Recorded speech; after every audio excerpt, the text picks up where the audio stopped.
સદભાવના વૃદ્ધાશ્રમ બે પ્રકારની શુદ્ધિનું કામ કરે છે.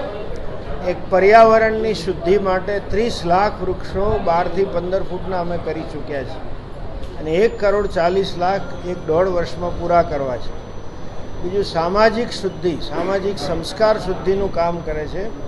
એ અંગે આ વૃદ્ધાશ્રમ છે, જે નિરાધાર વૃદ્ધો છે, ખાસ કરીને શ્રમિક વર્ગના વૃદ્ધો છે. વોચમેન હોય, પટાવાળા હોય, રિક્ષાવાળા હોય, ઠેલાવાળા હોય, ઘરકામ કરતી બાઈ હોય, આયા હોય, જેને કોઈ સંતાન નથી કે છે તો કોઈ રાખતું નથી, જે લોકો શારીરિક રીતે અસહાય છે, આર્થિક રીતે અસહાય છે, એ લોકો માટેનો આ નિસ્સહાય અને નિઃશુલ્ક વૃદ્ધાશ્રમ છે. અત્યારે 650 વૃદ્ધો છે, જેમાં 200ની આસપાસ વૃદ્ધો ડાયપર ઉપર છે. તેને નવડાવવા, ખવડાવવા, બધું કરવાનું કામ પેરામેડિકે કરે છે.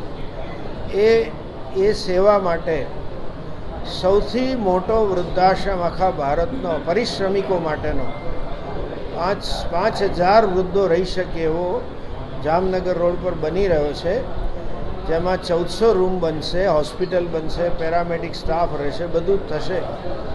એ માટે પૂજ્ય મોરારી બાપુએ